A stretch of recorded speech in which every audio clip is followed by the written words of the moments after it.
nosotros es muy importante. San Vicente Pallotti nos la dejó desde un centro palotino. San Vicente Pallotti nos dejó como imagen: el Espíritu Santo desciende, no solo sobre los 12 apóstoles, desciende sobre las mujeres, sobre María, sobre los amigos de Jesús, los familiares de Jesús. Es la iglesia naciente, ¿no? El Espíritu nos ilumina a todos, ¿eh? La iglesia recibe el Espíritu. En este camino de iglesia sinodal, todos tenemos el don del Espíritu, ¿eh? Y por eso todos somos protagonistas de la vida de la iglesia es la familia de todos. Estamos en la novena de la Asunción de la Virgen, ya pasado mañana es la fiesta de la Asunción. Queremos que María presida nuestra reunión, que ella nos acompañe, y que esta reunión pueda ser un cenáculo, ¿no? También a partir de lo que podamos compartir, escuchar, preguntarnos qué es lo que el Espíritu nos va diciendo en este tiempo de la historia, ¿no? El discernir es eso, a ver qué el Espíritu me está diciendo en este tiempo de la historia. ¿Se escucha bien, no? Vamos a rezar juntos a María, saludándola como el ángel la saludó, la llena de gracia, ¿no? Es la única persona que en la Biblia se dice la llena de gracia. Toda su vida es gracia de Dios. Toda su vida está tomada por Dios, y por eso su rostro de mujer, su rostro materno, es el rostro materno y el rostro de mujer de Dios, ¿eh? María nos presenta a Jesús, lo hace presente en nuestra vida, que María también lo haga presente en este encuentro, que Jesús esté en medio de nosotros, y que ella, que es la llena del Espíritu, también nos comunique ese Espíritu. Dios te salve María, llena eres de gracia, el Señor es contigo, bendita tú eres entre todas las mujeres, y bendito es el fruto de tu vientre Jesús. Santa María, Madre de Dios, ruega por nosotros pecadores, ahora y en la hora de nuestra muerte. Amén. María, Reina de los Apóstoles, San Vicente Pallotti, Beatos Pallotinos.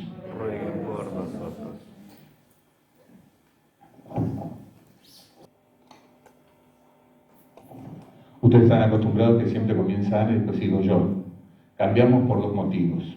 Uno es que todo el material que nos da Ana es como que concretiza mucho de lo que vamos a charlar. Ella nos da algunas vías para caminar, algunas orientaciones para caminar. Y lo otro porque dicen que para prevenir el Alzheimer no hay que hacer siempre lo mismo. Entonces, hoy vamos a cambiar, hacerlo diferente. En este vivir, preguntarnos desde la angustia, el miedo, la esperanza, al principio yo quería como que dar unas pinceladas interpretando este momento histórico que estamos viviendo. Estas son siempre pinceladas, ¿no? En estas características van a faltar cosas, se viven diferentes en los diferentes ambientes donde estamos, cada uno personalmente lo vive diferente, ¿no? Intenta hacer más o menos una aproximación generalizada de este momento histórico que nos toca vivir, ¿no? Nosotros vivimos una realidad que muchas veces nos generan miedos, nos generan angustias, cansancio, desconcierto, dolor, impotencia. Los que atendemos personas, ya sea de la psicología, en el acompañamiento espiritual, todos los días recibimos personas que están angustiadas, que están deprimidas, que no se sienten bien, están cansadas, una sensación de agobio, ¿no? Que estamos así como muy generalizada en nuestro país y en nuestra sociedad, ¿eh? Yo tuve oportunidad hace tiempo también de visitar comunidades en otros lugares. Esto es un sentimiento común, ¿no? Nosotros sentimos muchas veces esta angustia, este miedo, ¿ante qué? En primer lugar, ante un futuro incierto. La humanidad está viviendo un futuro incierto. Permiso.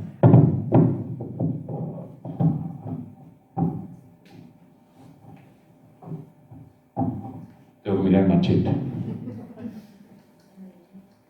Incluso un futuro incierto y ante lo que va a pasar mañana.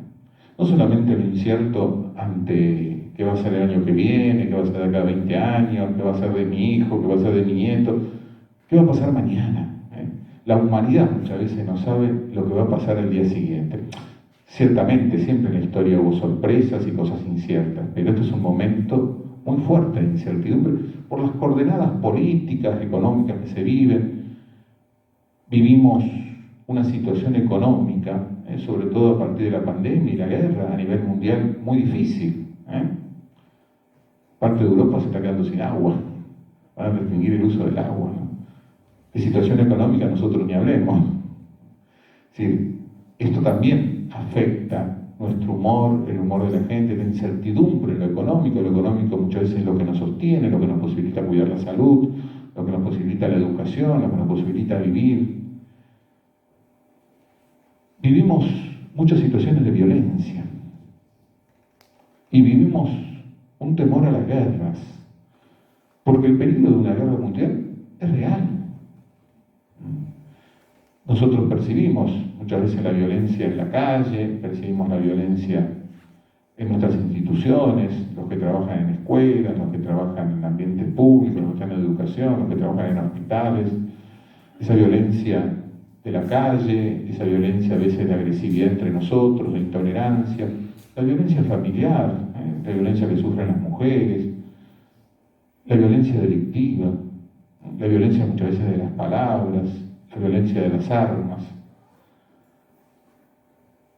Y también tenemos que ver en esta realidad que hoy estamos viviendo, lo que hemos vivido y todavía seguimos viviendo en parte a partir de la pandemia. Nosotros no podemos decir que el encierro no nos afectó, que no tuvimos mucho miedo. No podemos dejar de lado las pérdidas que hemos tenido, porque todos nosotros, ya sea más cercanos o más lejanos, hemos vivido la realidad de la pérdida. Y no solo la pérdida física de personas, la pérdida de espacios vitales para nosotros, la pérdida de vínculos durante mucho tiempo, la pérdida de actividades que resignificaban nuestra vida.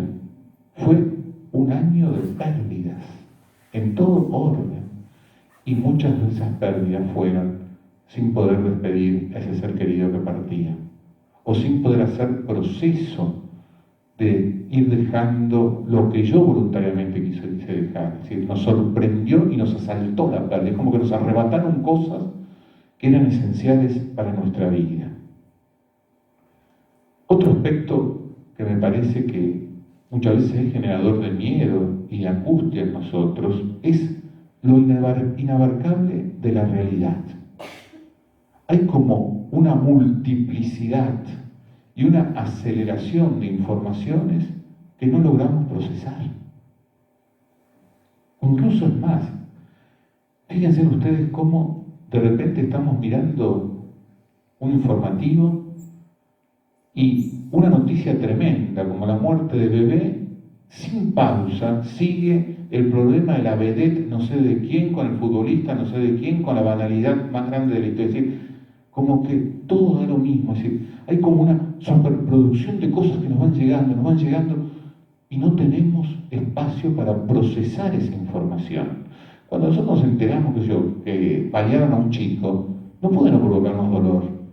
Y necesitamos tiempo como para procesarlo, no nos damos tiempo. Porque, fíjense en ustedes, ¿qué pasó con el chico que mataron en Gese?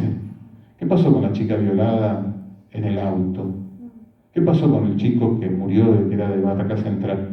Cosas tremendas que en un momento fueron grandes noticias y en estos momentos nada. Es decir, las cosas pasan sin que nosotros las hayamos podido resolver, sin que se hayan resuelto. Es decir, participamos del problema, del dolor y no de la resolución del problema. No hubo proceso y muchas veces eso nos provoca un dolor que no podemos contener. Por eso muchas veces hay realidad de indiferencia ante el dolor. A veces puede ser el pecado de la indiferencia, pero otras veces es, yo ya no puedo más, no quiero escuchar más de dolor, yo ya no miro más el informativo, yo ya pongo música, porque no puedo contener, porque no tengo espacio para el diálogo. Vivimos un momento de la historia en donde las instituciones están en crisis, la familia está en crisis, la iglesia está en crisis, el Estado está en crisis, las instituciones educativas están en crisis, las instituciones en general están en crisis. Fíjense ustedes, creo que muchos de nosotros, por la edad que tenemos, quizás no todos, hemos vivido una experiencia de familia que cuando nosotros llegábamos del colegio, de la facultad, del trabajo, de la calle, siempre encontrábamos a alguien. Era esa familia numerosa, contenedora, donde estaba la abuela, la mamá estaba en casa, donde... Hoy en día la cantidad de chicos que nosotros tenemos en nuestras escuelas, que llegan al mediodía o a la tarde a sus casas y no encuentran a nadie. A lo sumo la comida preparada, el sanguchito, el freezer, y están hasta la noche solos. Es decir, una familia que no contiene, muchas veces por situaciones económicas, porque tienen que trabajar los dos y no se mueren de hambre. Otras veces por la ausencia de los roles que tienen que cubrir. Pero la familia va perdiendo como ese rol contenedor. La iglesia está en crisis y tenemos que verlo y tenemos que aceptarlo, ¿no? Es decir, fíjense ustedes, en un momento se vio como la primavera de la iglesia, estos grandes movimientos que surgían, grandes nuevas formas de vida consagradas, multitudinarias. Siguen algunas de ellas, hay una fuerza del espíritu, pero en muchos casos sus fundadores están condenados por abuso o por situaciones delictivas en lo económico. Es decir, fíjense ustedes en alguien que confió en una persona que fue la transmisora de ese carisma, que fue la transmisora de una novedad en la iglesia, que fue la iniciadora, que todo el mundo consideraba santo. De repente esa imagen se cayó, esa imagen se rompió. El tema de los abusos, lo que ha pasado en Canadá, es decir, el tratamiento que la iglesia ha dado a comunidades campesinas, a chicos, lo del sínodo alemán, es decir, la iglesia alemana está cuestionando muchas cosas esenciales a la iglesia. El tema de la iglesia y los jóvenes, la ausencia de los jóvenes, es decir, vivimos una iglesia en crisis, vivimos un Estado en crisis. Yo creo que ninguno de nosotros se siente protegido por el Estado.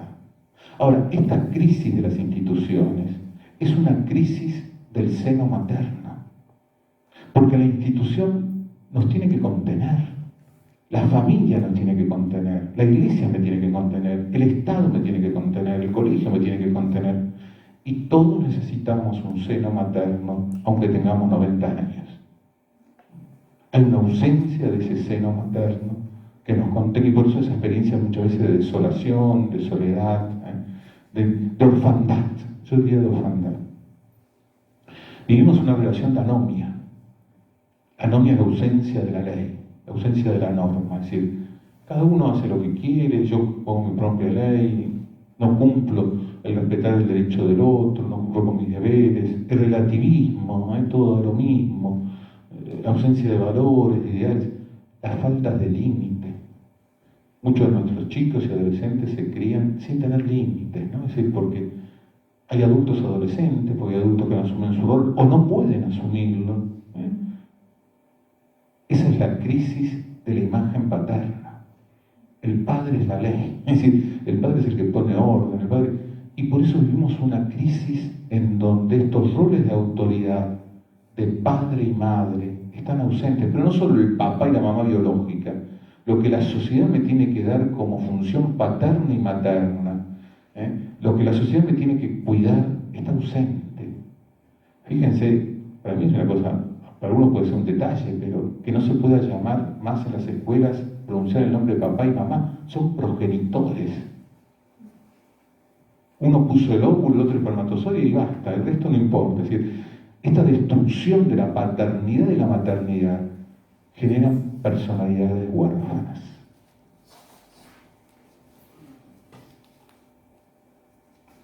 Vivimos un replanteo étnico y cultural muy fuerte. Demandas de culturas que en algún momento fueron olvidadas, que no fueron tenidas en cuenta, que fueron subjugadas, más allá de lo ideológico, político y muchas veces oportunista que hay en esto. Es real que hay culturas que vivieron sometimientos muy fuertes durante mucho tiempo. Eso también se vio muy fuertemente en Canadá. Pero muchas de las violencias en Europa, en Medio Oriente, también son violencias a partir de grupos étnicos y culturales, de mirada de la vida. Muchas veces, ¿cómo nos cuesta a los adultos entender la cultura de los jóvenes? Y no digo el vocabulario, digo el lenguaje en plenitud, la manera que ellos tienen de mirar la vida. Es un problema cultural, ¿no? Es decir, el paradigma de los jóvenes nos presenta un mundo al cual nosotros sentimos que no tenemos acceso. Y donde ellos sienten que nosotros adultos tampoco tienen acceso. Es decir, porque nos cuesta entendernos porque miramos la vida de diferentes lugares, esta dificultad de diálogo que se va dando. Vivimos en una ciudad, la mayoría de nosotros vive acá, o en el Gran Buenos Aires, o en ciudades que nos van ahogando. Yo el otro día salía caminando por ahí y tengo la sensación de Núñez, Belgrano, como que estos edificios que se van levantando nos van ahogando, ¿no? Es decir, se perdió el espacio libre, las casas bajas, las familias, estas multitudinarias presencias de familia y de personas donde no nos conocemos unos a otros, ¿no? Un ritmo de vida que nos deshumaniza. Cuesta muchas veces desengancharnos, tomarnos tiempo para tomar un mate, para descansar, porque no hay tiempo. Entonces pasamos de una actividad a otra, una actividad a otra, una actividad a otra, y eso nos va como que vaciando. El ritmo de vida no nos permite tener momentos de recuperación biológica, física, psíquica, espiritual. Y un planeta que está cambiando, ¿no? ¿Sí? Nosotros, el tema planetario, el tema, te decía lo de la ausencia del agua, por ejemplo, en Europa, pero también la ausencia de energía en muchos lugares, este planeta que va cambiando, y el planeta es la casa común. Es como que la casa común está empezando a tener grietas, y tengo miedo que se me caiga una pared en algún momento. Por eso vivimos un momento con mucho miedo a la soledad. Y una soledad que tiene que ver con la fragilidad de los vínculos. Hoy en día se habla mucho de la sociedad del placer, de la sociedad paliativa. ¿Qué es la sociedad paliativa? Es decir, nada de dolor lo dejamos entrar. Todo tiene que ser gozo, el estar bien, el éxtasis, no me vengan con problemas. Y eso hace con que muchas veces no nos hagamos cargo de los vínculos. Yo escucho muchas veces abuelas que me dicen, mis nietos son buenos, pero nunca me llaman, no me vienen a ver. Mi hijo no me hace falta nada, pero un llamadito, siempre tengo que llamarlo yo, ¿no? Se enferma un familiar y muchas veces, bueno, no, yo no puedo ir porque me hace tan mal ir a un hospital.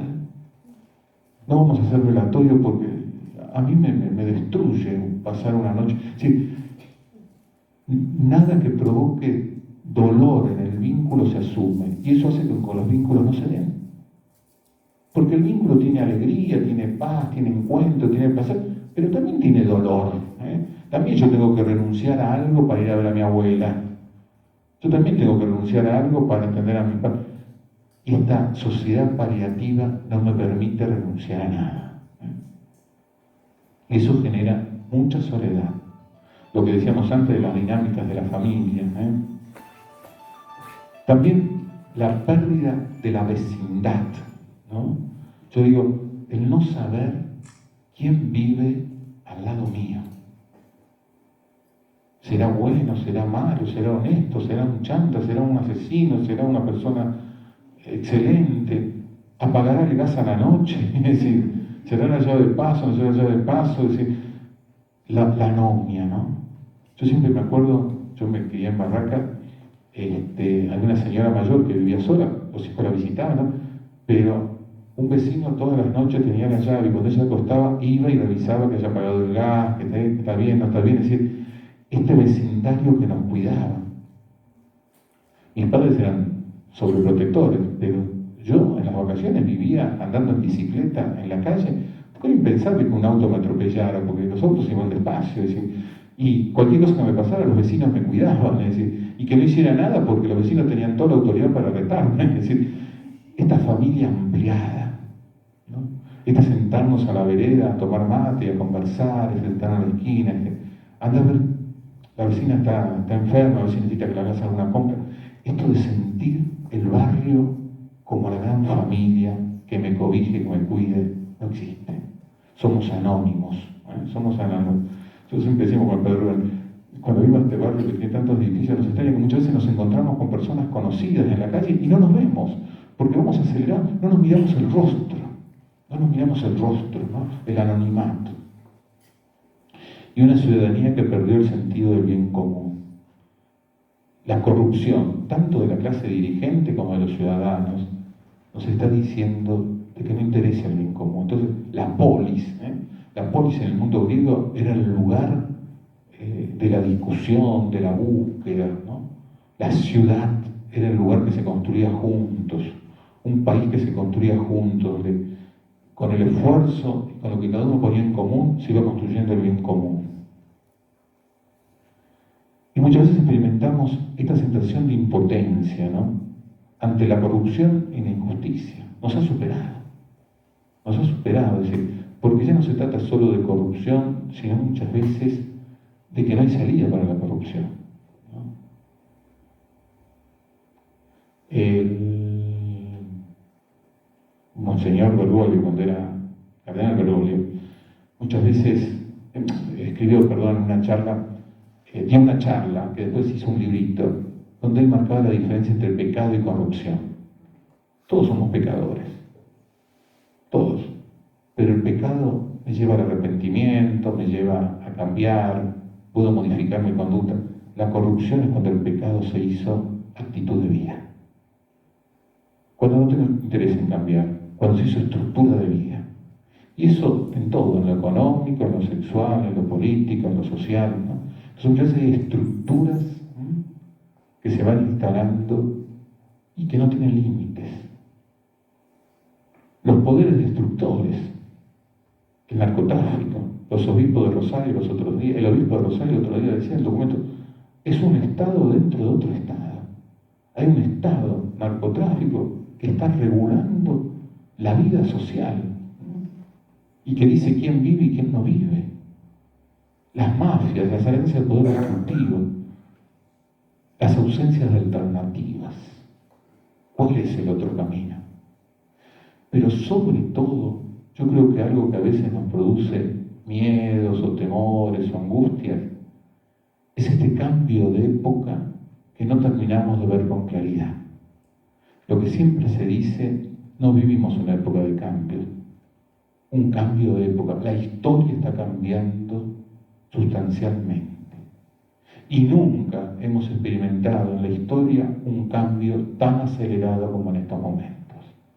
Esto lo predijo el Papa Pablo VI, San Pablo VI, cuando le entrega, terminado el concilio, él tiene unos mensajes hermosos a la mujer, a los trabajadores, a los hombres de ciencia, a los artistas, y le escribe a los jóvenes y les dice, a ustedes les tocará vivir en la época de las más gigantescas transformaciones de la historia.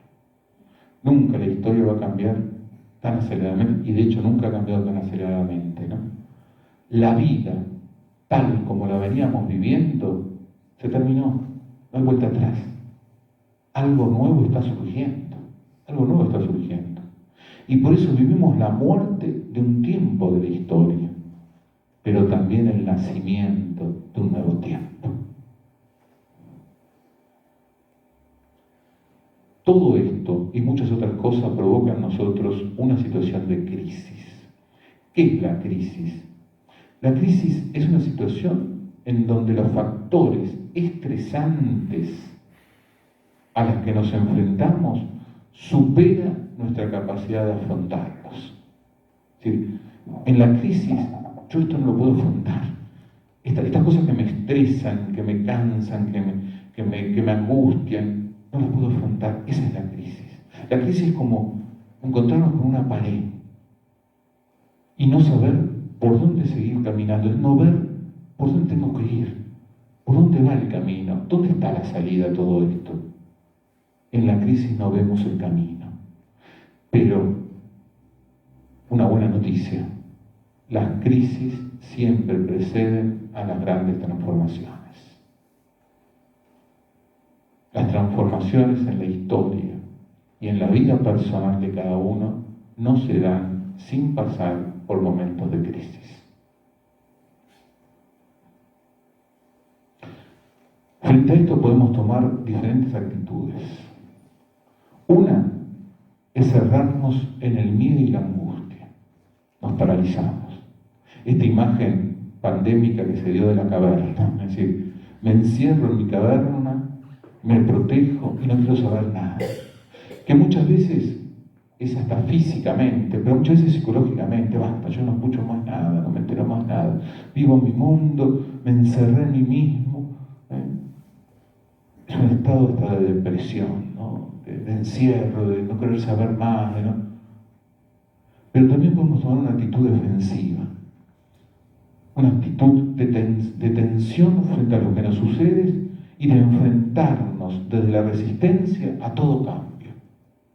Esto de mantener las tradiciones sí o sí, controlar la permanencia de las tradiciones. Esto que decía Freud, la compulsión de la repetición. Es decir, yo voy a seguir haciendo lo mismo y a mí nadie me cambia, siempre se hizo así, siempre fue así, cualquier tiempo pasado fue mejor.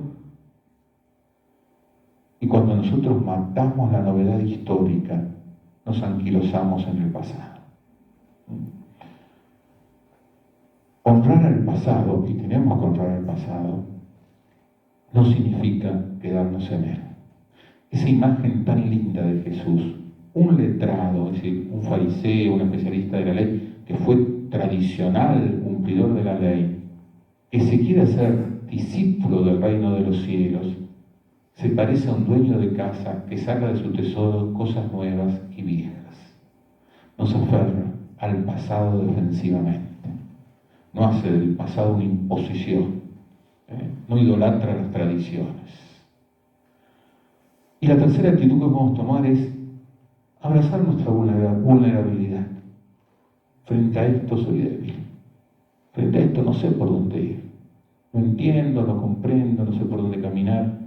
Y a partir de ahí, buscar juntos el camino. Abiertos a lo nuevo, pero mirando lo nuevo desde su complejidad. Y esto yo quiero subrayarlo, porque muchas veces nosotros venimos de un pensamiento de blanco y negro, o totalmente bueno o totalmente malo. Y muchas veces el trigo y la cizaña están juntos, es decir, el bien y el mal se ven entrelazados. Incluso cuando miramos actitudes de nuestros jóvenes, a veces esta actitud tan moralista de decir, están equivocados. ¿No? En esta actitud capaz que hay mucho de error, de deshumanización, pero capaz que hay algo de novedad que yo no me estoy dando cuenta. Y esa novedad tiene mucho con algo que Dios me quiere decir. Esta sociedad, no sé, se me ocurre, ¿no? Este joven que busca el placer por el placer en sí mismo y vive encerrado en el placer. Muchas veces también es el joven de la gratuidad y es el joven que se compromete socialmente. Acá no está Lucía, pero con Lucía escuchamos los domingos muy tempranito de la mañana un programa que hay en Radio Rivadavia de Jorge, no me acuerdo cómo se llama. Pizarro, exactamente. Donde siempre pasa casos de personas que trabajan al servicio de los demás. Y es muy interesante ver la cantidad de personas y de jóvenes que están al servicio de los demás.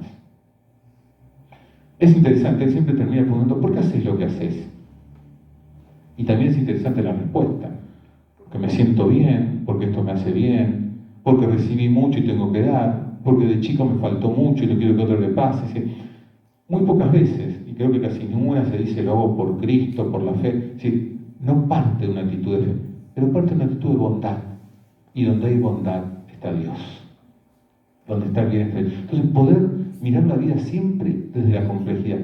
Cada tiempo de la historia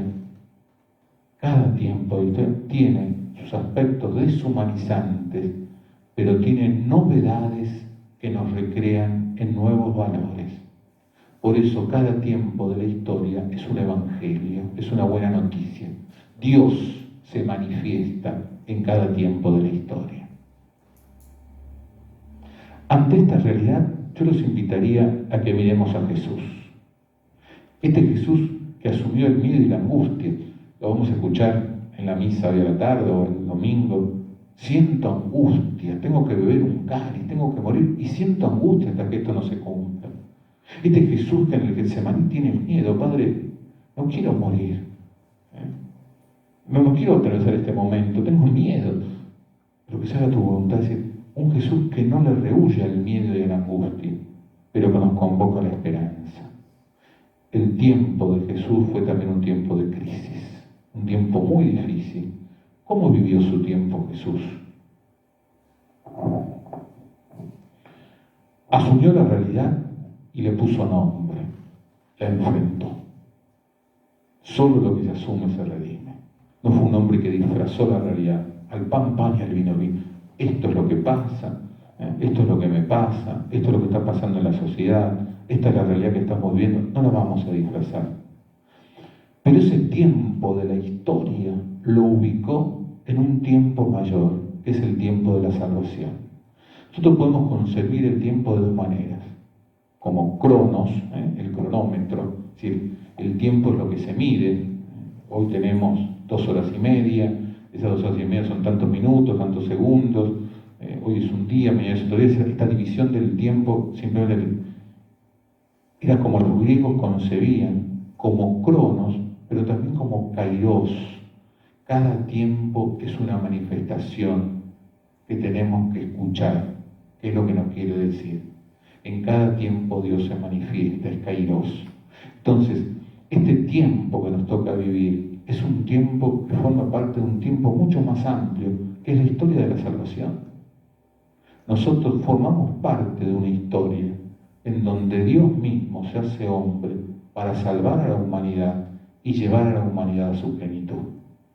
No vivimos en el acaso, no vivimos en estamos acá, vivimos hacia un fin determinado. Nacimos de una realidad determinada. Nacimos en Cristo y por Cristo. Y caminamos hacia la plenitud del encuentro con Cristo y entre nosotros. Caminamos hacia la plenitud del bien. Caminamos hacia la plenitud de la unidad.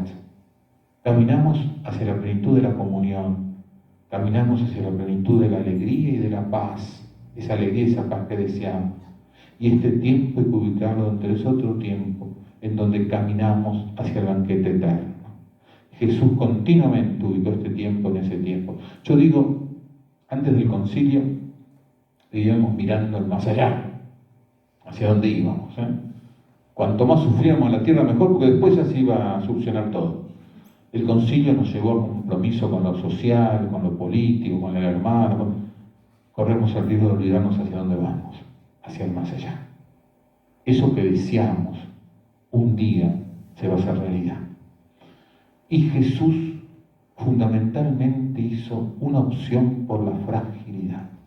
Y desde la fragilidad salvó la historia. Tengan los mismos sentimientos de Cristo Jesús, quien, a pesar de su condición divina, no hizo alarde de ser igual a Dios, sino que se vació de sí y tomó la condición de esclavo, haciéndose semejante a los hombres. Y mostrándose en figura humana, se humilló y se hizo obediente hasta la muerte y una muerte de cruz. El Todopoderoso asume la limitación humana. La fortaleza se hace débil en lo humano. El ilimitado asume la limitación humana. Esta fue la manera en que Jesús redimió a la humanidad, desde la fragilidad. Qué interesante, ¿no? Si no se hacen como niños, no entrarán en el reino. Si no se abajan, si no asumen la vulnerabilidad del niño, el niño es un vulnerable, el niño necesita que lo alimenten, que lo manden a la escuela, que lo vistan, que alguien se ocupe de él. Es decir, si no se hacen como niños, no van a experimentar el reino de Dios, ese reino que Jesús vino a traer. ¿Quién es el más importante? Y tomó un niño y le dijo, este es el más importante. Este niño es el más importante. Y San Pablo decía, cuando soy débil, soy fuerte. Porque en mi debilidad se hace presente Dios. Entonces, solo asumiendo la debilidad, soy débil, vamos a poder vivir intensamente este tiempo de la historia. Porque solo el que asume su fragilidad puede confiar. Este es un tiempo en donde tenemos que renunciar a la pretensión de ser Dios. Ese Dios que queremos controlar el futuro, ese Dios que queremos tener todo bajo control, que queremos saber qué va a pasar mañana, pasado mañana, ese Dios que tiene todo organizado, ese Dios que lo ve todo, que lo sabe todo, es el tiempo de darnos cuenta que no somos Dios. Tenemos que amar este ser creatural, soy criatura de Dios y por eso dependiente del Padre. No temas, pequeño rebaño, no temas. El Padre te ama. La valentía no es la negación del miedo o del peligro. Ser valiente es enfrentar la realidad desde la fuerza de lo vulnerable. Y por eso enfrentar la realidad desde el amor incondicional de Dios y desde su poder sorprendente. Yo soy valiente cuando reconozco mi debilidad, mi fragilidad, pero mi fortaleza y mi poder es el Señor. Solo en la fragilidad Dios se manifiesta. Aceptar la fragilidad es saber que lo sucedido en la vida tiene su dinámica, que no somos nosotros los que determinamos la historia, lo que va a suceder, lo que no va a suceder. No somos los dueños de la historia, solo Jesucristo es el Señor de la historia. Es aceptar la vida, como dice el Papa de San José, en Patris Corde, como la vida viene. José aceptó la vida como la vida vino y desde ahí aportó, desde ahí fue fiel, pero no quiso construir su propia historia, la historia que él quiso construir, aceptó la historia que le tocó vivir, la historia que le tocó vivir. Asumir la fragilidad es aceptar que amamos con amor de barro, y el barro es agua y tierra, necesita ser purificado. Vivir la alegría de madurar en el amor, vivir la alegría del proceso, del ser un ser que crece, un ser que madura, amarnos como seres en proceso, no como seres ya terminados y angustiarnos porque no soy el perfecto que yo quiero ser. Porque ser el perfecto que quiero ser es querer ser Dios, es no asumir mi fragilidad. Es arraigar la esperanza en la palabra, esta imagen de la aurora. La historia es una aurora, donde está la noche y aparece el día. Vislumbramos la luz pascual. Esto que dicen muchos teólogos, ¿no? Ya sí y todavía no. Ya está el reino del amor y todavía no. Y por eso mi esperanza se funda en este ya sí y en este todavía no. Y en esas experiencias de fragilidad de Dios que nos conducen a anhelar el pleno conocimiento de Dios. Cuando voy experimentando la acción providencial de Dios, quiero conocerlo más, quiero amarlo más, quiero dejar que Él esté más en mí. Abrazar la fragilidad es abrazar nuestro ser en totalidad. Es el corazón mismo de toda transformación. No hay transformación sin aceptación de la fragilidad. Por eso la autoestima, como dijimos alguna vez, no es solo reconocer que yo tengo talentos y capacidades, eso también. La autoestima es me abrazo con mis talentos, mis capacidades, lo que puedo hacer, mis virtudes, mis actos de amor, y me abrazo con mi miseria, con mis límites, con lo que no puedo, con lo que no pude hacer, con lo que hice mal, con mi pecado, con mis infidelidades.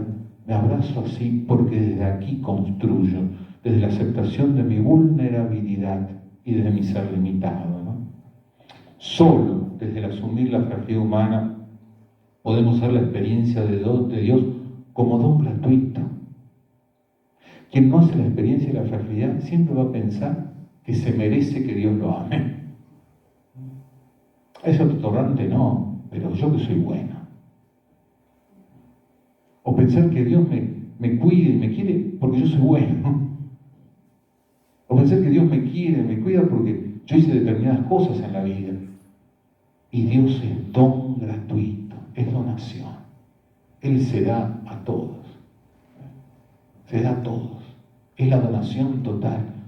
Y por eso cuando yo me experimento frágil, puedo recibir ese don gratuito y misericordioso de Dios que me ama porque soy su hijo, que me ama porque soy su criatura, que me ama porque es el amor, y no porque yo soy mejor que el otro porque me lo merezco.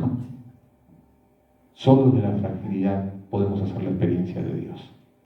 Quien no acepta su fragilidad no hace la experiencia de Dios, hace la experiencia de un absoluto comerciante que me devuelve lo que le di. de un Dios mercantilista, porque yo hice determinadas cosas, Él me tiene que dar determinadas cosas. Es un negociante. El no aceptar la fragilidad me hace un negociante. La fragilidad me hace un hijo amado por el Padre. Desde esta fragilidad y esta confianza en el amor del Padre, vivir intensamente cada momento de la vida. Jesús vivió intensamente cada momento. Si uno mira el Evangelio, amó, gozó, disfrutó, trabajó, se vinculó, lloró, asumió el dolor, sanó. Vivió intensamente cada instante. Nosotros muchas veces por el miedo al futuro, a las posibles pérdidas, nos angustiamos y no disfrutamos cada momento de nuestra vida. Por eso, estos jóvenes que no piensan en el futuro y viven el aquí y ahora, están, digamos, equivocados en no pensar en el futuro, pero están acertados en disfrutar cada momento de la vida. Carpe diem, es decir, este es el momento de Dios que tenés que disfrutar.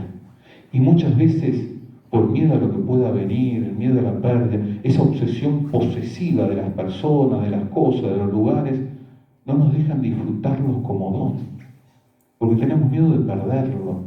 Si pierdo este trabajo, pierdo esta casa, pierdo este bien, pierdo esta persona, pierdo este... Entonces, no lo disfruto por el miedo a lo que pueda pasar. Es decir, esa posesión posesiva, tenemos que cuidar que no se vaya, y en eso gastamos la energía. Gastamos la energía en el poseer y no en el disfrutar el don que se me ofrece. La ansiedad tiene mucho que ver con esto. Es querer controlarlo todo, prever todo con seguridad sin vivir el aquí y ahora. El ansioso es el que por miedo a lo que va a venir no vive el aquí y ahora. No disfruta el aquí y ahora. Miren los lirios del campo que no tejen ni hilan. Marta, Marta, te preocupas por muchas cosas y una sola es necesaria. Disfrutar los dones de Dios, los regalos de Dios. Jesús asumió el pasado, pero anunció con coraje la novedad. Ustedes han escuchado que se dijo, pero yo les digo, les doy un mandamiento nuevo. Fíjense, la ley, el sábado, el templo, para su pueblo, el pueblo al cual pertenecía, el pueblo judío, eran los pilares. La religión era eso, el cumplimiento de la ley, ir al templo, cumplir con el sábado. Él no absolutizó la ley, relativizó el sábado y amplió el templo. Estos tres pilares, le dijo, no muchachos, no va por acá, no va por acá. Puso en cuestionamiento instituciones sagradas de aquel tiempo. No se sujetó a las instituciones sagradas. Sin romper con el pasado, asumió y anunció la novedad. Dio espacio a lo nuevo. La muerte, desde la dimensión pascual, es vida nueva. Tenemos que renunciar a determinadas cosas para poder vivir lo nuevo. Tenemos que renunciar a determinadas instituciones, a determinadas maneras de vivir las cosas, a determinadas maneras de vivir lo institucional, a determinadas maneras de vivir cosas que quizás fueron pilares en nuestra vida para poder abrirnos a lo nuevo. Yo soy la resurrección y la vida. El que cree en mí, aunque muera, vivirá. Y todo el que vive y cree en mí no morirá jamás. ¿Crees esto? ¿Crees que la muerte en Cristo es para la vida? La crisis es lugar teologal. Es encrucijada de gracia en donde está la muerte, pero también está la vida. La crisis es ese, no sé por dónde ir, no puedo caminar, se me vino abajo todo, pero algo nuevo está naciendo. Detrás de esta pared hay algo. Detrás de esto que no puedo contener, cuando me relajo y lo pongo en manos de Dios y asumo mi fragilidad, algo nuevo va a surgir. La crisis es camino de vida. Relativizó las tradiciones, pero absolutizó el mandamiento del amor.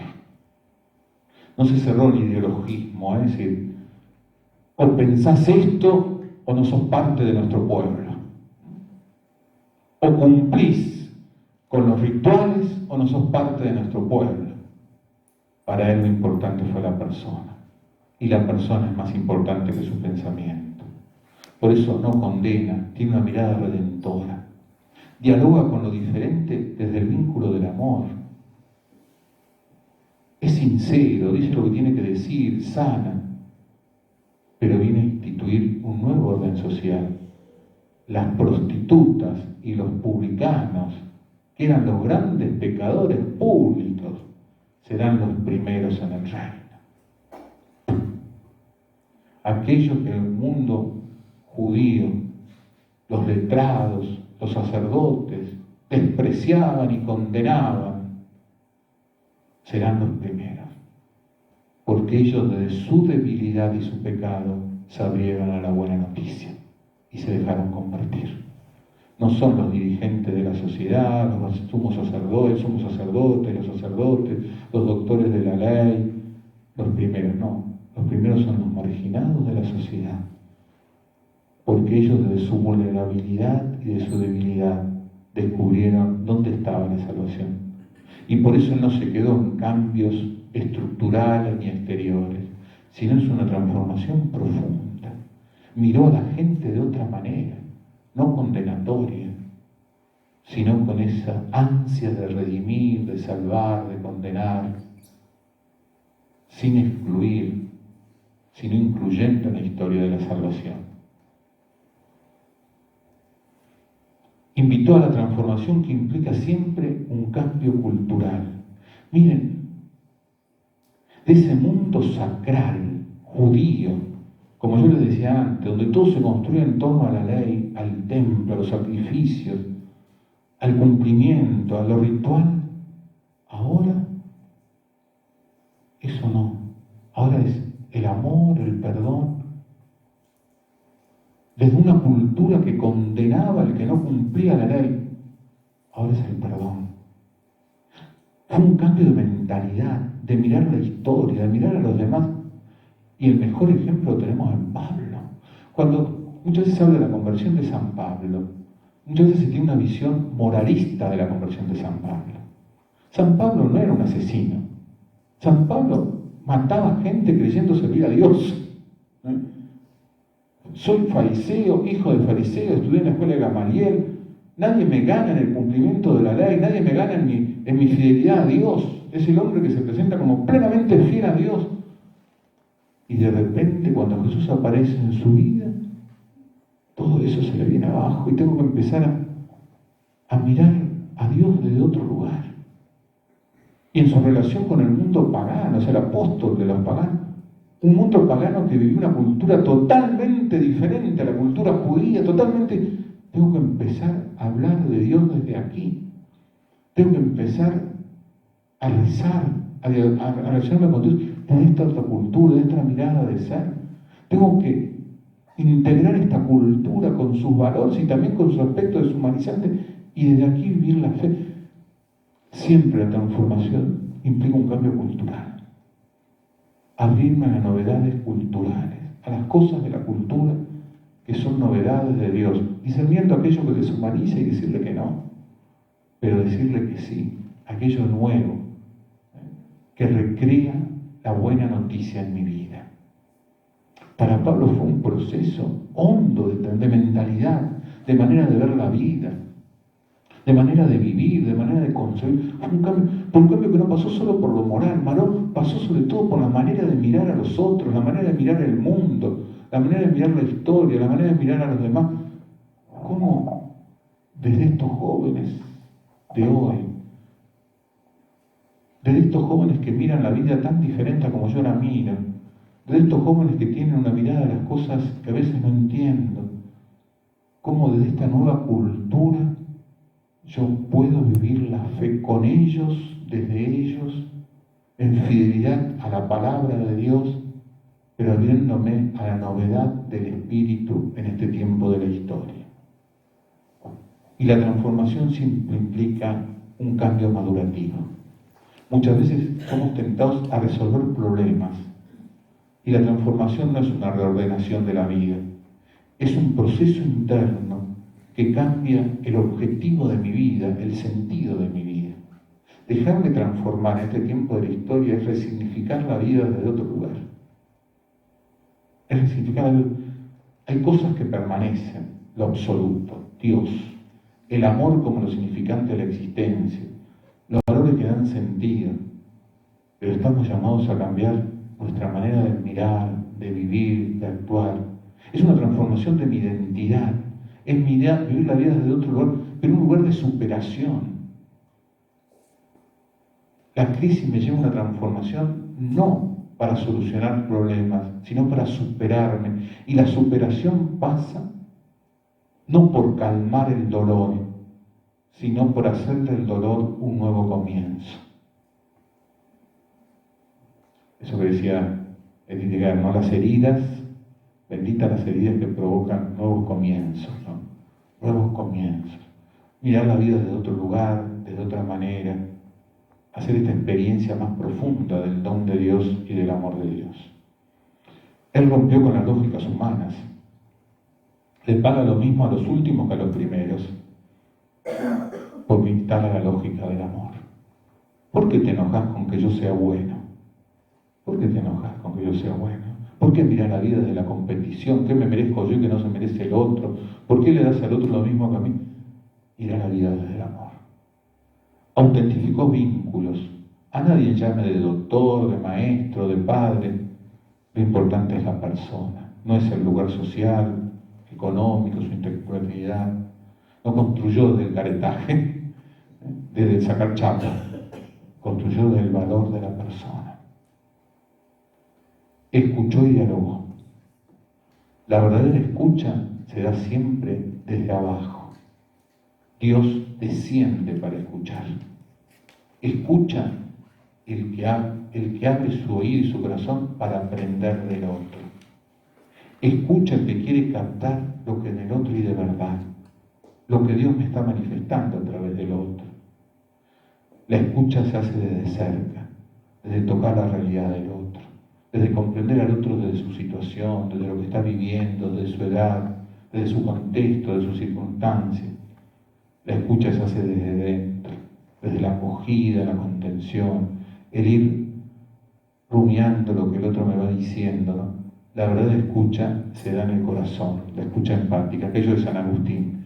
No tengan el corazón en los oídos, sino los oídos en el corazón. Los oídos, que lo que el otro te dice toque tu corazón, para que lo puedas rumiar y lo puedas contener. La escucha tiene que estar precedida del silencio. Tenemos que recuperar la actitud contemplativa. Un contemplativo escucho. No se apresuró a dar respuesta, no se apresuró a dar recetas, no se apresuró a solucionar problemas. Escuchó, contuvo, vio por dónde pasaba Dios en la historia, por dónde pasaba Dios en la persona del otro, por dónde pasa Dios en este momento. Y de esa contemplación de la realidad se encontró con su Padre. Dice este teólogo Dietrich Bonhoeffer, quien no sabe escuchar al hermano, pronto será incapaz de escuchar a Dios. Porque Dios se hizo hombre y Dios llega a través del otro. Yo, Dios, el otro en el medio. Yo, el otro, Dios en el medio. Siempre es una relación trinitaria. Siempre mi diálogo con Dios es mediatizado por el otro. Siempre en el amor del otro está Dios. Esta Trinidad, cuando nosotros faltamos a uno de esas personas de la Trinidad, no es el Dios de la Biblia. El diálogo es pensar entre dos, incluso etimológicamente es buscar el logos, ¿no? Entre Dios, es pensar juntos, es co-crear. El diálogo implica incluir al distinto. Acá alguna vez trabajamos el diálogo de Emaús, ¿no? Los peregrinos de Emaús. Cuando Jesús aparece, ellos no se dan cuenta que es Jesús. Incluyen en el diálogo a un extraño. ¿Qué es que me voy a preguntar? Incluye al distinto. El diálogo no es solo entre los que pensamos igual, entre la misma clase social, entre los que tenemos la misma preparación, entre los que vivimos en el mismo lugar, entre los que somos parecidos. El diálogo siempre tiene que incluir al distinto, al diferente. Jesús cuidó la vida, cuidó los vínculos, visitó sus amigos, se dejó tiempo para estar con Marta, con María, con Lázaro. Se dejó tiempo para estar a solas con los apóstoles, vayamos a un lugar tranquilo a descansar, charló con ellos, cuidó su relación con el Padre, se tomó tiempo para irse a hablar con el Padre, cuidó el vínculo con el Padre, cuidó de la naturaleza, la contempla, aprendió de la naturaleza, cuida a los débiles, cuida los vínculos y cuida la vida. Fue un hombre esencialmente orante. Orar no es repetir oraciones. Orar es entregarnos a las manos del Padre. Orar es vínculo. Es gozar de la presencia del Padre, dejar que Dios sea Dios en mí, es experimentar mi pequeñez ante lo grande. Reza el que experimenta su pequeñez ante lo grande. Dice, Padre, vos lo sabés todo, vos sabés que yo te amo. Muchas veces soy un chanta, muchas veces no me porto bien, muchas veces no entiendo, muchas veces no sé hacer las cosas, muchas veces me sale mal, muchas veces hago el mal que no quiero, no termino haciendo el bien que quiero, como decía Pablo, muchas veces me salta la cadena, muchas veces voy por otro rumbo, pero vos sabés que te amo y te busco, y en ti pongo mi confianza, ¿no? Dejando que en ese diálogo Dios nos ilumine la vida, orar y discernir. Padre, ¿qué querés de mí en este momento de mi vida? ¿Qué esperas de mí? ¿Cuáles son tus esperanzas ante mí? Termino con un contemplativo que vivió muy pobremente. Vivía aquí, en Argentina, y después de un tiempo se fue a vivir a la frontera con Brasil, pero creo que era el lado brasileño de Fox Iguazú.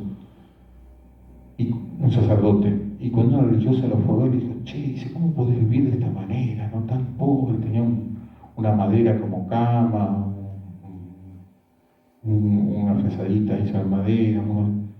Mira, nada de esto me hace santo. El único que me hace santo es el amor de Dios. El desprenderme de cosas me hace experimentar la debilidad y la libertad para que Dios sea Dios. Pero Dios es don. En este tiempo de la historia, Dios es don de amor. Y en la medida en que nosotros aceptemos la vulnerabilidad y la limitación, y que nos dejemos amar y redimir por Él, vamos a experimentar la alegría de vivir este tiempo de la historia. Muy bien, vamos a tomar un tiempito de descanso. Buenas tardes. Hacemos un reacomodamiento interno, externo, nos volvemos a sentar cómodos para seguir nutriéndonos, ¿no? En esta tarde en que nos dispusimos a reflexionar sobre estos tres términos, ¿no? Vivir desde la angustia, vivir desde el miedo o vivir desde la esperanza. Y es una decisión personal. Yo elijo a cada instante, más allá de las circunstancias externas que me toque vivir, yo elijo desde qué lugar, ¿sí?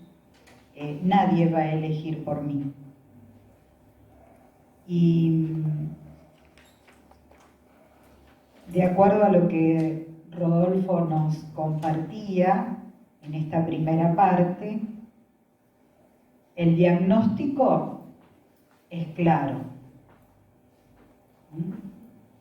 Rodolfo un poco trató de decir, bueno, esto es lo que hay, ¿sí? Es como cuando vamos al médico y nos dicen, mire, su aparato digestivo tiene esto, esto y esto.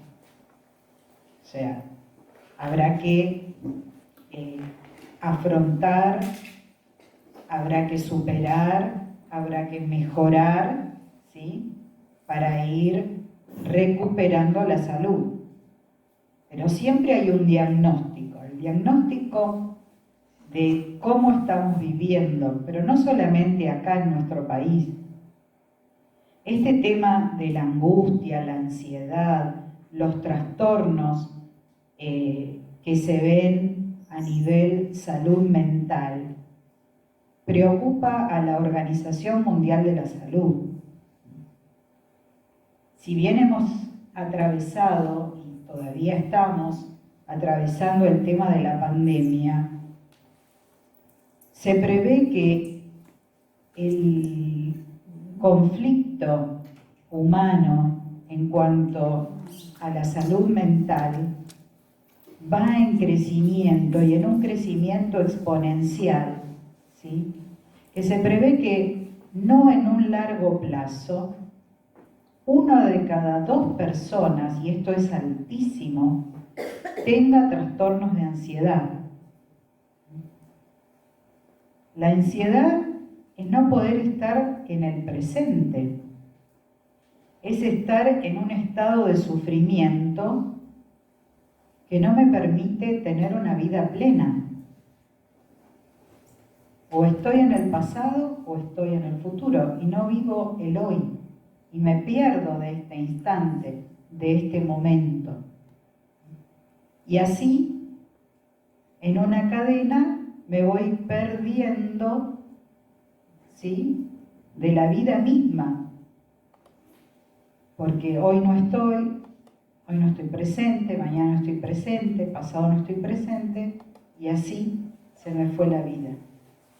Entonces, esto preocupa muchísimo el tema de cómo insertarme en este mundo que me toca vivir y cómo ir, y esa es la parte que a mí me compete, que les quiero compartir y transmitir, cómo ir poniendo en funcionamiento herramientas que son innatas, que las tenemos todos. Cómo ir dándole la vuelta a la vida para poder vivir en armonía. Que no es vivir en la felicidad y el placer que nos quieren mostrar a través de tantos medios. Eso no es la vida. La vida es poder afrontarla, poder aceptar, poder transmutar esto que me está pasando, poder encontrar recursos, poder aceptar aquello que es inevitable. Y para eso estamos. Y hoy no es casualidad, justamente hoy es el día del counselor. Esa es la profesión a la cual yo me dedico. Yo soy counselor. ¿Qué es el counseling? Es una rama de la psicología que se ocupa preferentemente, ¿sí?, de la prevención. Prevención de la salud psíquica, de la salud mental, de la educación emocional. No estamos acostumbrados a que nos eduquen emocionalmente. Nos educan en el conocimiento, nos educan en tantas destrezas, pero en poder manejar nuestras emociones, nuestra psiquis, recién ahora se están dando algunos pequeños pasos. Entonces, eso es lo que voy a intentar compartir con ustedes.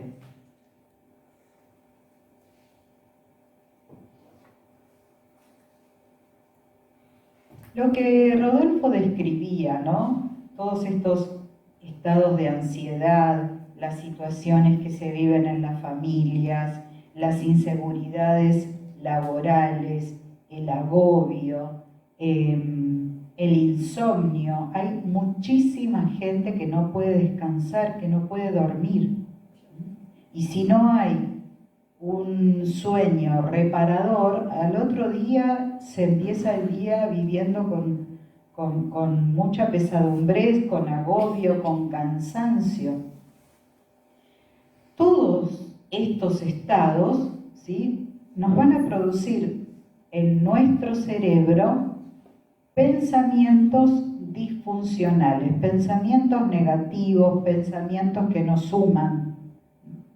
Porque nuestra mente se dedica a pensar, así como nuestro corazón se dedica a bombear la sangre, al latido, al equilibrio de la sangre que ingresa, de la sangre que sale, así como nuestros pulmones se dedican al intercambio del oxígeno. Nuestra mente piensa.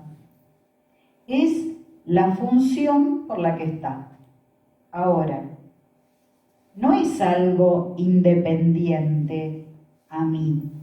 No, mi mente tiene que ver conmigo, tiene que ver con lo que yo hago, tiene que ver con mis hábitos, tiene que ver con mi historia personal, tiene que ver con mis proyectos, tiene que ver con lo que considero esencial para la vida, con mis valores.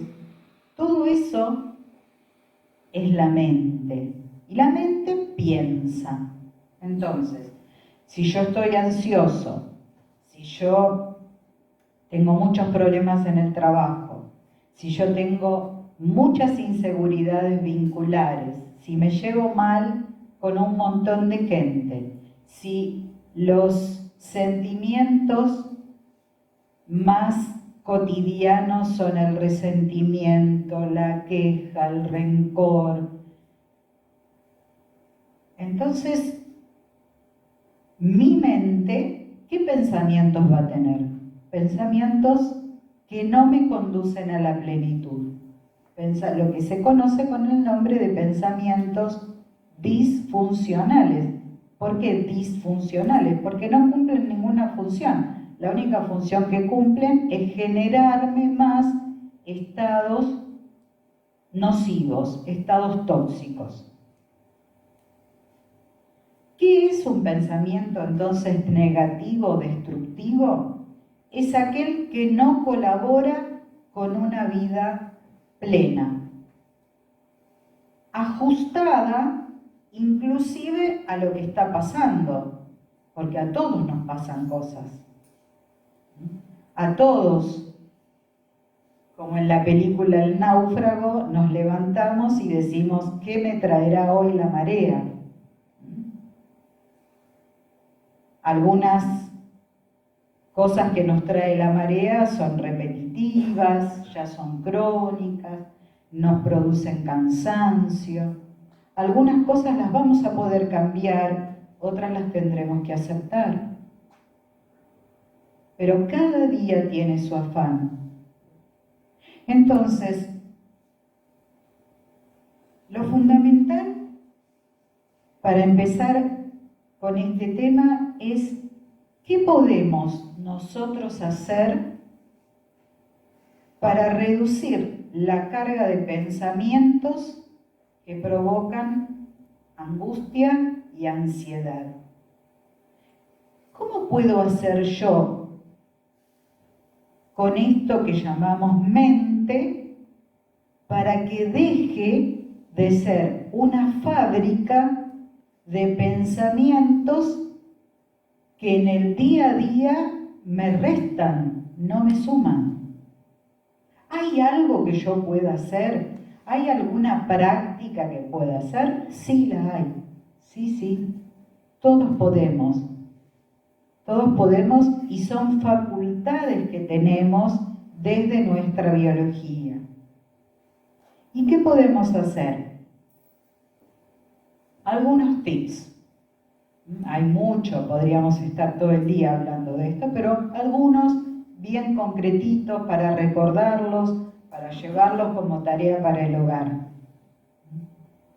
Porque lo sustancial de este encuentro, de cada encuentro que tengamos, de cada formación a la que acudimos, de cada homilía que escuchamos en cada semana o diariamente, es, ¿y esto a mí qué me dice?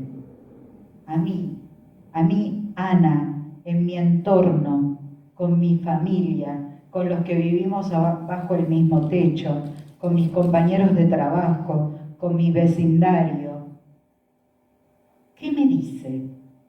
¿Cómo lo puedo llevar a la práctica? Para que no quede en teoría, para que no quede en lindas palabras, para que no quede en una información que ha escuchado mi cerebro, que por un lado entra y por el otro se diluye. Entonces, una uno de los aprendizajes, ¿sí?, que tenemos que incorporar a nuestra vida diaria es saber que la vida transcurre entre la incertidumbre y la impermanencia. Son dos pilares que sostienen nuestra vida. Nada es cierto y nada es para siempre. Rodolfo nos hablaba muchísimo de esas ansias de control y la sociedad nos nutre a través de información, a través de la propaganda, a través de los medios de comunicación, que nosotros podemos controlar todo, podemos controlar nuestra imagen corporal, podemos controlar nuestra juventud eterna, nada más lejos de la realidad. Somos seres finitos, tenemos fecha de vencimiento, no sabemos cuál es, pero sí sabemos que hay una fecha de vencimiento, estamos de paso. Y entonces, querer pensar la vida como que eso está muy lejano y que a mí no me va a tocar, es vivir en una irrealidad, es vivir en un pensamiento mágico. Entonces, la vida no tiene certezas. La vida ocurre, la vida transcurre.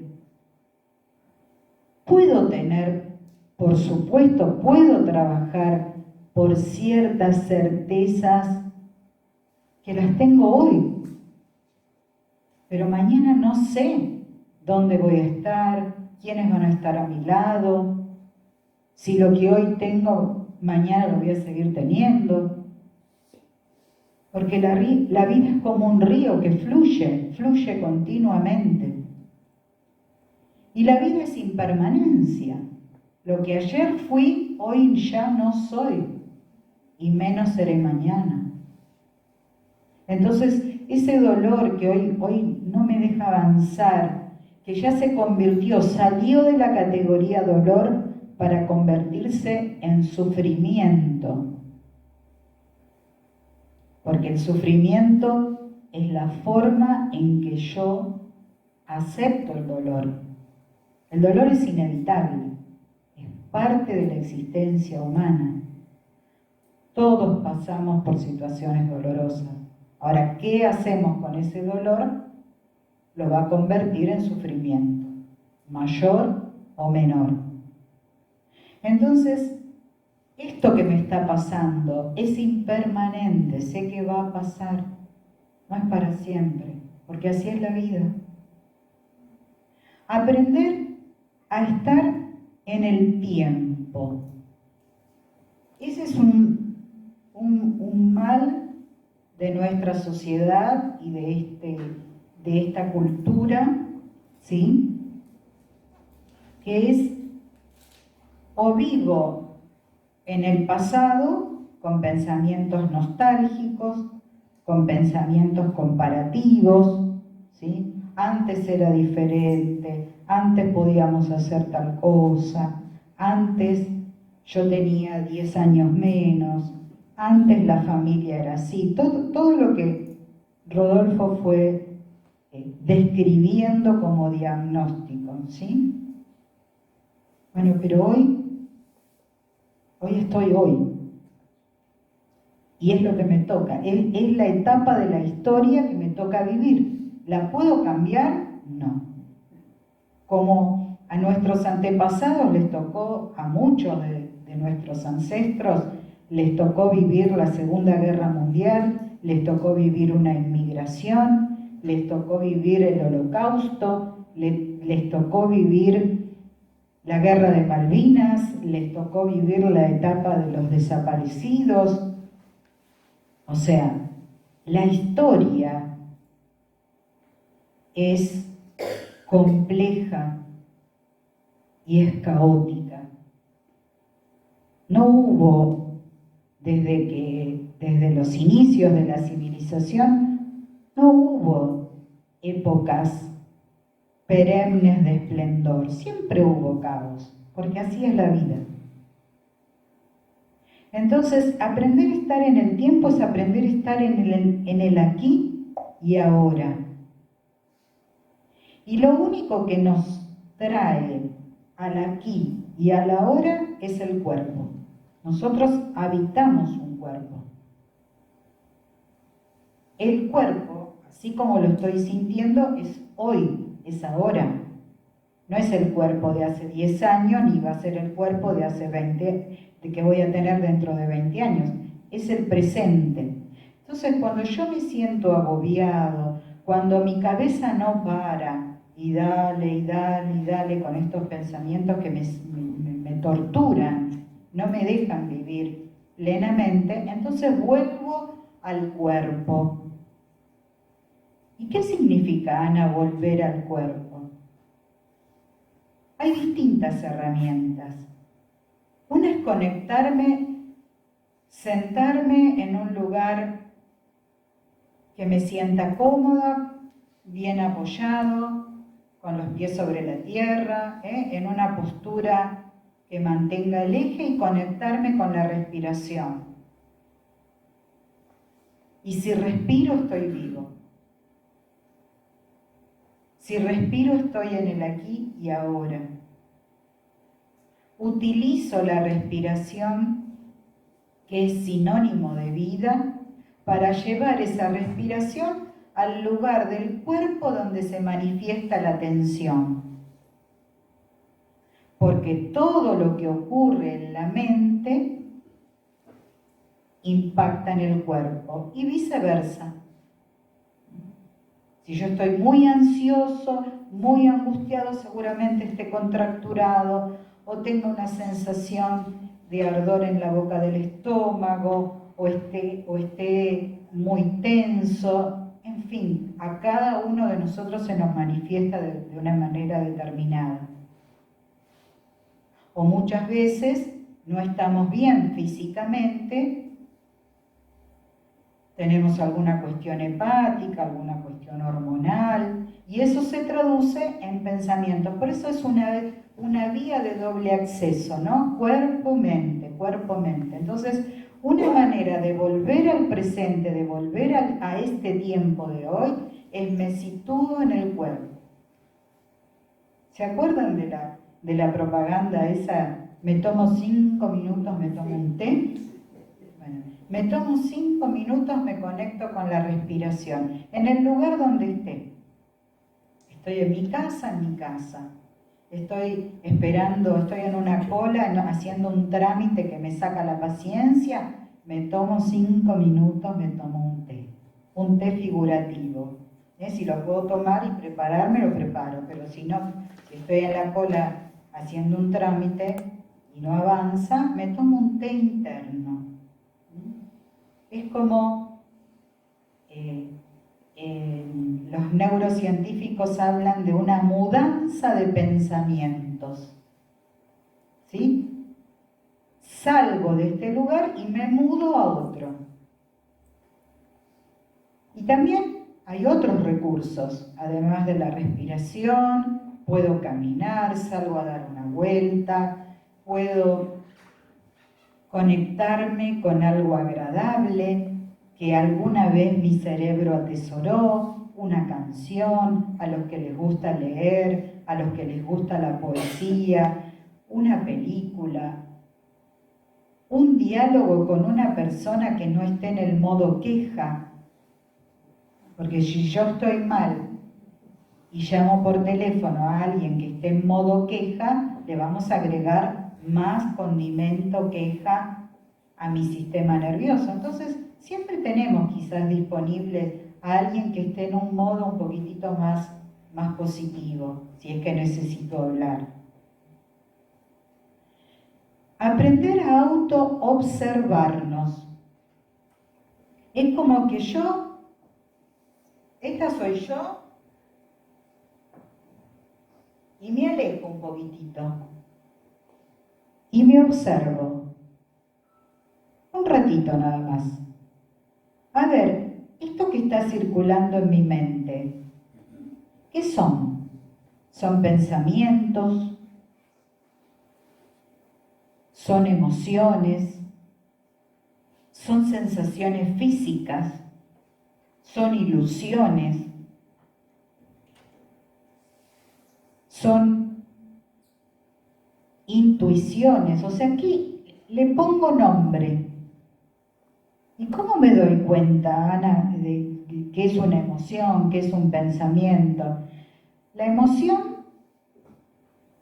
lo básico. Estoy alegre, estoy triste, estoy enojada, estoy expectante. ¿Cómo estoy?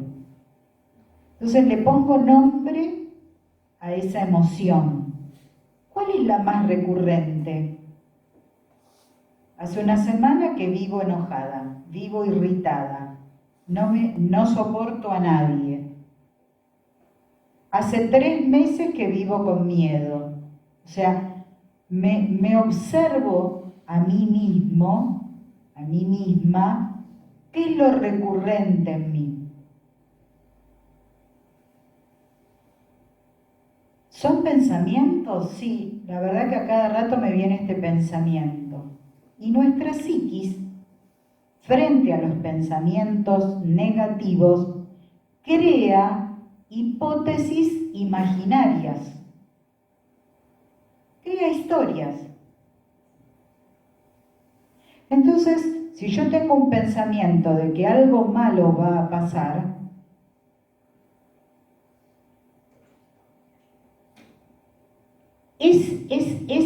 ese lugar se va a llenar de hipótesis.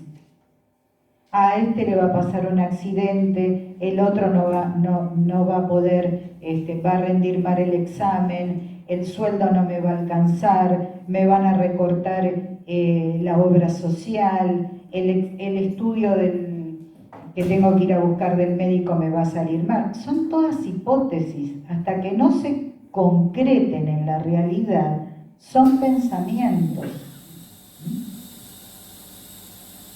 Entonces, aprender a autoobservarnos, ¿de qué se llena mi cabeza? Así, simple. Así como yo tengo la heladera en casa y abro y digo, a ver, ¿qué tengo? Tengo verduras, tengo frutas, tengo bebidas para tomar, tengo lácteos, tengo carne. A ver, esa es mi heladera. Bueno, mi cabeza, ¿qué tengo?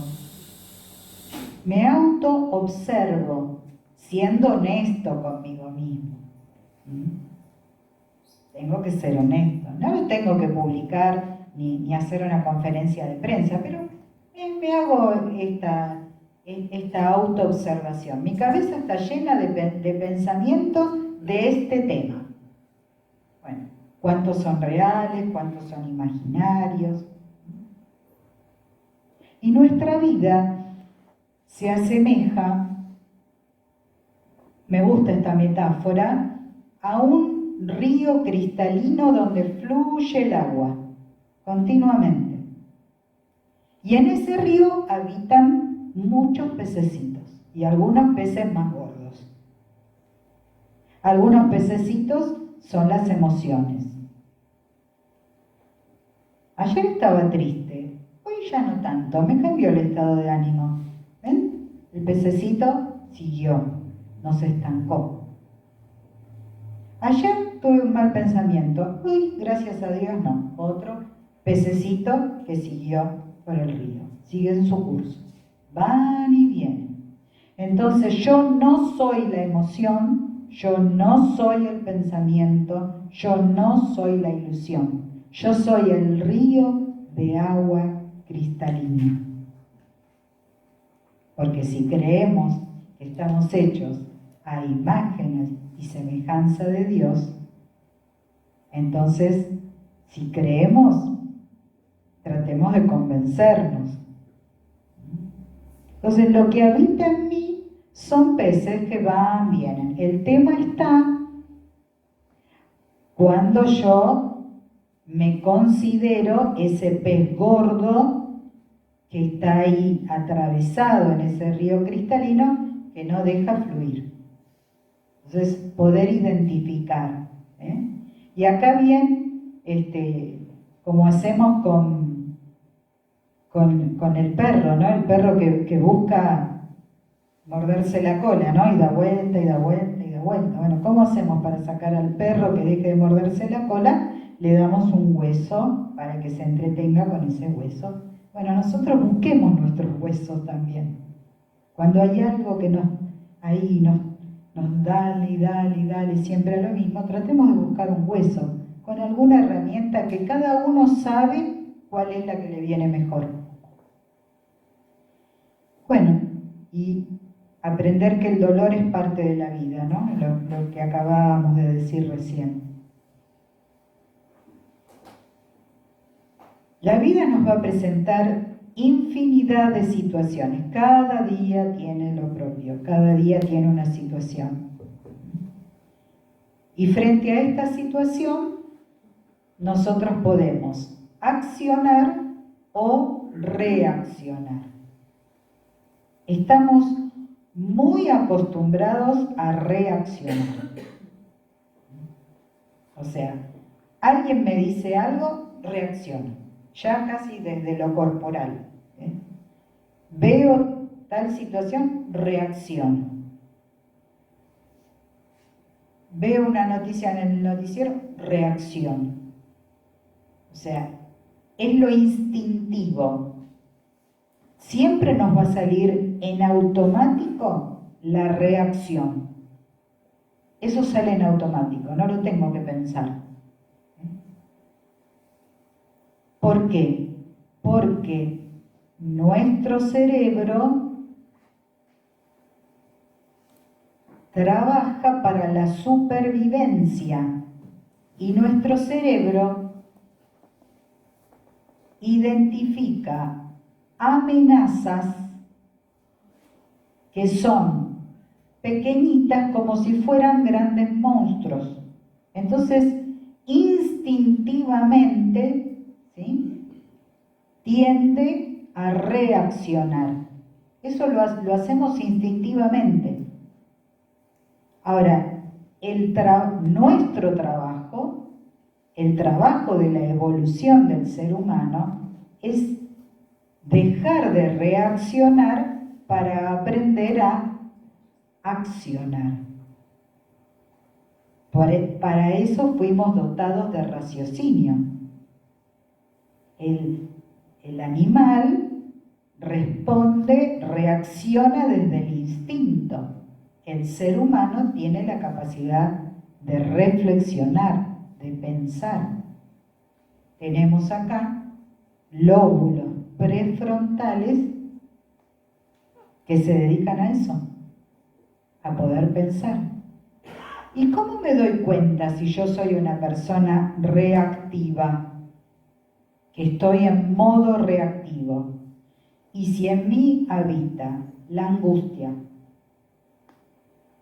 la agresión o la ausencia, entonces estoy en modo reactivo. Entonces yo me doy cuenta, a ver, ¿qué está pasando? No, estoy muy angustiada. Entonces ya estoy en modo reactivo. Entonces cambio, ¿vieron? Cuando Rodolfo dijo, pongan el celular en modo avión. Bueno, nosotros tenemos el celular interno. A ver, salgamos del modo reactivo y nos ponemos en el modo activo. Y acuérdense fácil, a mí me gusta dar estos tips que he aprendido de otros maestros. El tip reacción es el de la AAA. Ya con ese nombre, nuestra historia no estamos yendo por un buen camino. La AAA, angustia, agresión o ausencia. O me pongo mal conmigo misma, o me pongo mal con otros, o me evado, me voy al sótano, a la caverna, y ahí mi mente se sigue retroalimentando. Esa es la triple A. ¿Dónde estoy? Triple A. Bueno, el modo acción es la triple G. es: agradezco el estar vivo, a pesar de todo, a pesar de lo que me está pasando, yo estoy vivo. Y si estoy vivo, hay posibilidad. Alguna, chiquitita, hay posibilidad. Porque otra vez fuimos creados a imagen y semejanza del Creador. Y entonces, si hay un creador, hay creatividad. El ser humano, ¿sí?, goza de la función de la creatividad. No es un ser estático, rígido.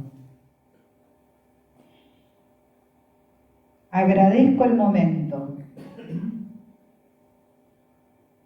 Experimento el gozo, que nada tiene que ver con la carcajada, ni con la risa fácil. Es el gozo interno, es el gozo de saber que Dios está conmigo, que aún en la peor de las noches oscuras no me abandona. Y desde este lugar trato de ser generoso con la vida, porque siempre hay alguien que está peor que yo. Siempre. Y entonces, en vez de mirar mi ombligo, digo, ¿cómo hago para salir de este estado de turbulencia? ¿A quién puedo ayudar? Pero no tengo nada. No tengo nada. Llama por teléfono a alguien. Mándale un mensaje. Ahora que estamos tan adiestrados en mandar mensaje. Manda un mensaje positivo a alguien que hace mucho que no ves, que no sabes nada. Te quiero. Te extraño. Me gustaría saber de vos. Gracias. Salgo del modo reactivo para entrar en un modo de accionar mucho más saludable. Y el título es: la angustia, el miedo o la esperanza, ¿no? El miedo. Nuestras emociones no se disparan puras. No es que yo siento angustia y es solamente angustia. No, nuestras emociones, en nuestro aparato psíquico, se disparan en lo que se llama un efecto cascada. Entonces, siento angustia y es muy factible que aparezca el miedo. Muy factible. O que el miedo me produzca angustia, y después viene la tristeza, y después viene el resentimiento. O sea, se van produciendo en efecto cascada. ¿Qué es el miedo? El miedo es una señal.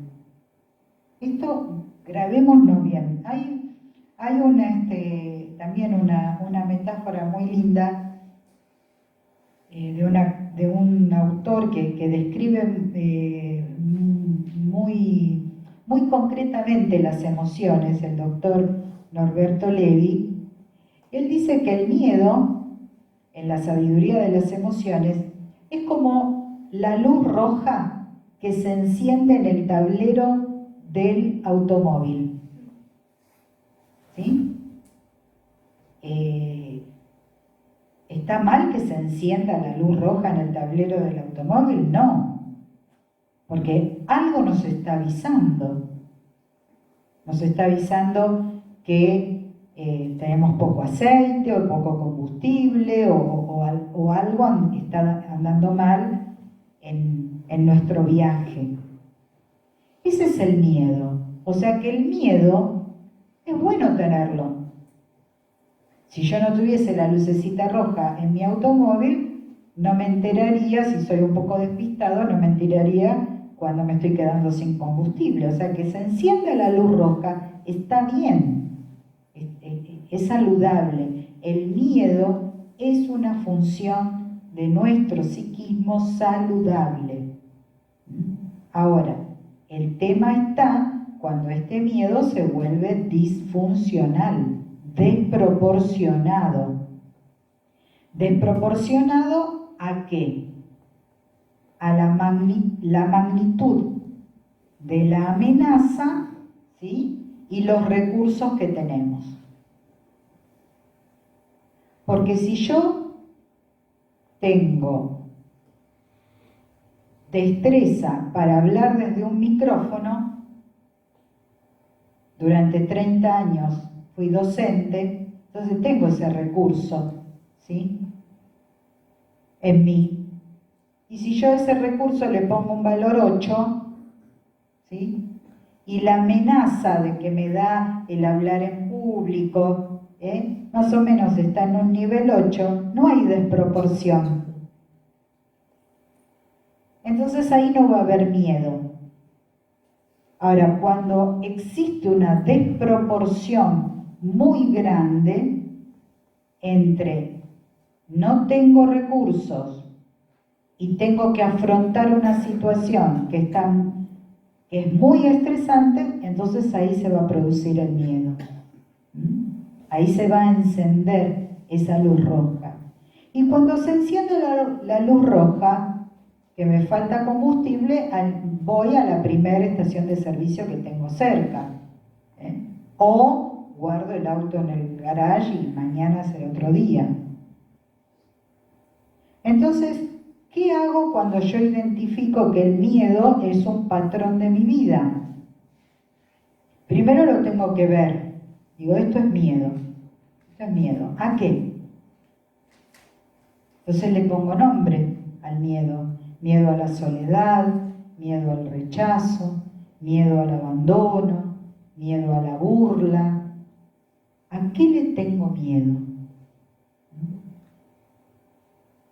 Una vez que identifiqué el miedo, escucho qué mensaje me está dando ese miedo. Falta, en el ejemplo del auto, está faltando combustible. Bueno, yo tengo miedo, por ejemplo, a la soledad. ¿Sí? Entonces, ¿qué mensaje me está dando? ¿Qué advertencia saludable me está indicando ese miedo a la soledad? Y entonces ahí vuelvo a mi autoobservación y digo, están mis vínculos hoy.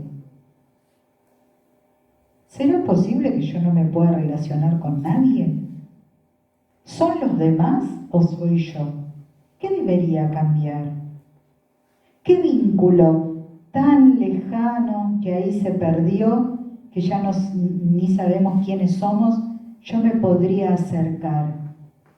De a poco, con un pasito, con una palabra, con un mensaje, con un perdón, con un te perdono. Entonces fíjense cómo esa soledad, ese miedo a la soledad, va transmutando, va cambiando. Y el miedo siempre nos va a acompañar como una defensa. Hay verbos que se utilizan en lo cotidiano, ¿sí? Como por ejemplo, al miedo hay que vencerlo, al miedo se lo resiste, al miedo hay que dominarlo, al miedo hay que batallarlo. Ninguno de esos verbos contribuye, ¿sí?, a que el miedo se reduzca. Al miedo hay que comprenderlo, tratando de, como si fuese uno de nuestros afectos más sagrados. Bueno, yo trato de comprender qué es lo que está pasando, qué es lo subyacente, desde qué lugar lo puedo afrontar, desde qué lugar puedo llenar el combustible y así poder seguir el camino. Y nos queda la tercera parte de esta de esta reflexión de este sábado a la tarde. ¿Qué es la esperanza? ¿Angustia, miedo o esperanza? Y acá también la palabra esperanza es muy amplia, incluye muchos matices, algunos son ciertos, algunos están equivocados, confundimos palabras, confundimos, por ejemplo, optimismo con esperanza, no es lo mismo. Si ya hay otra palabra que describe otras situaciones, que no es lo mismo. Nuestro vocabulario es muy rico, nuestro idioma español, entonces cada palabra fue pensada. A mí me sirve mucho buscar la etimología de la palabra, ¿no? Y entonces si pienso en esperanza, me viene a la mente el que espera, ¿sí? Pero ¿y cómo espero? Yo puedo esperar desde un lugar, desde una espera activa o desde una espera pasiva. Si yo espero desde un lugar activo, en el mientras tanto voy haciendo algo. En cambio, si yo espero desde la pasividad, entonces lo que vaya a suceder no depende de mí, sino que depende del otro, de las circunstancias, de la suerte, del azar. Y la verdad que la vida es tan cortita, fluye tan rápido, que dejar nuestra vida en manos del azar, por lo menos para mí, es casi desperdiciarla. Entonces, veíamos en este tema de la esperanza, ¿no? Que podríamos asimilarla, la esperanza siempre va de la mano de un proyecto. Si no hay proyecto, no hay esperanza. Metafóricamente hablando, la podemos asociar a una luz de un faro, ¿sí? En una noche calma o tormentosa. El faro está ahí. El faro no viene a nosotros. El faro no viene a la embarcación. El faro no nos hace llegar a la costa. El faro es un indicador, es una luz para que no nos perdamos. Entonces, si nosotros hablamos de esperanza, inmediatamente tenemos que hablar de compromiso. Yo tengo tal esperanza, pero me tengo que comprometer con esto que estoy esperando. Tiene que haber, hasta puede que se concrete, puede que no se concrete, pero en el mientras tanto, desde las bases, tengo que empezar a edificar ladrillo tras ladrillo. Eso es hablar de esperanza. Y les decía que muchas veces se confunde el término esperanza. No es lo mismo esperanza que sueño. Yo sueño con un mundo mejor. El sueño muchas veces, cuando soñamos, de ahí viene la palabra específica, nosotros soñamos cosas que son irreales. No todo lo que soñamos tiene que ver con la realidad. En cambio, la esperanza sí, la esperanza tiene que ver con el espíritu de concretez, con lo que puedo esperar, con lo que la realidad me impone, que podría llegar a ser sin aferrarme al resultado. Porque la vida, volvemos al principio, es incertidumbre e impermanencia. Pero en el mientras tanto, vivo, espero desde un lugar activo. Esperanza tampoco es concreción de una meta. Yo tengo la esperanza de que cuando llegue enero y me vaya de vacaciones, voy a estar mejor. No lo sé. Dicen que los problemas se llevan en la valija también, que siempre tienen un lugarcito para estar ahí. La esperanza es volver al presente, es hoy, es qué puedo hacer yo para modificar esto que estoy esperando. Entonces, si yo tengo la esperanza de un mundo mejor, ¿qué hago hoy, sábado, a las 6 de la tarde, para colaborar en la construcción de ese mundo mejor? Hoy, no mañana, hoy. ¿Qué hago? ¿En qué me comprometo? ¿De qué me responsabilizo? Y entonces así la construcción va a estar en marcha. ¿Cuáles son los ingredientes reales de la esperanza? Para no confundirnos, ¿Esto qué es esperanza? ¿Es ilusión? ¿Es un sueño? Muchas veces esos pececitos que están ahí en nuestro río cristalino son ilusiones que nada tienen que ver con la realidad.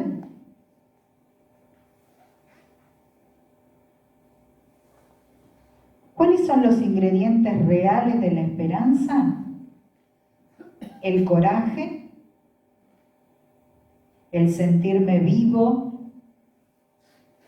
arremangarme, salir del estado de victimismo y el decir, esto lo tengo que enfrentar con los recursos que tengo. Quizás en esta etapa vital no tengo tantos recursos, pero algunos tengo porque estoy vivo. Entonces ya hay un recurso, que es la vida. Entonces el coraje de enfrentar un proyecto nuevo. Rodolfo decía que, y es verdad, en muchas investigaciones que se están haciendo de otro gran flagelo que estudia la ciencia, que son los problemas del Alzheimer, los problemas de la pérdida de memoria, es el coraje de lo nuevo, algo nuevo. Pero yo todos los días me levanto y pongo el vaso a la derecha, porque así lo hizo mi tatarabuela, mi abuela, mi mamá y yo. Bueno, ¿qué pasa si lo pongo a la izquierda? ¿Qué pasa si en lugar de reaccionar siempre desde el mismo lugar, hoy digo, no, bueno, a ver, voy a tratar de hacer un cambio, un clic, a ver, chiquitito, a ver qué pasa? Por lo menos me conecto con el asombro, el coraje, la tranquilidad. Si yo voy desde la intranquilidad, desde el nerviosismo, los ladrillos que voy a empezar a poner me van a salir torcidos. La seguridad de mis propios recursos. ¿Qué recursos tengo? A ver, ¿qué tengo? Si tengo agua y tengo harina, aunque sea haré una torta frita. Algo. ¿Cuáles son mis recursos? La paciencia. Hay que esperar. Hay que esperar. Se necesitan 9 meses para que alguien nazca a la vida. Se necesitan tiempos que la naturaleza nos va marcando, los ciclos vitales. Hay un tiempo entre un estado y el otro. Coraje, tranquilidad, seguridad en los propios recursos, paciencia. Estos ingredientes sí tienen que ver con la esperanza. Y para finalizar, ¿no? Mi esperanza se construye desde adentro de mí, desde una forma de abordar mi vida. Nadie me da esperanza. Me pueden dar promesas, que no es lo mismo. Me pueden prometer algo, ¿sí? Que se cumple, se cumplirá o no. Pero no es esperanza. La esperanza es mía. Se construye desde mi interior. Nadie me la da y tampoco puedo culpar a nadie que no me la haya dado. No, porque cuando yo era chiquita no me daban esperanza. No es algo que viene de afuera, está adentro nuestro. Entonces la busco a través de los ingredientes, la transformo en un proyecto y desde este lugar les puedo asegurar que la angustia y el miedo pierden su fuerza. Y hay otro motor que empieza a conducir el ritmo de mi vida. Que así sea, que lo intentemos, que nos animemos a modificar hábitos, que nos animemos a hacer algo distinto, que nos animemos a creer en todo esto. No lo digo yo, lo dicen tantos estudiosos que se dedican a esto, gracias a Dios. Y traten de atesorar, aunque sea hasta el próximo encuentro, alguna vivencia que tenga que ver con esto, porque será esa perla que ustedes podrán mirar y decir, lo logré. Que tengan una linda jornada, un muy lindo fin de semana y se puede.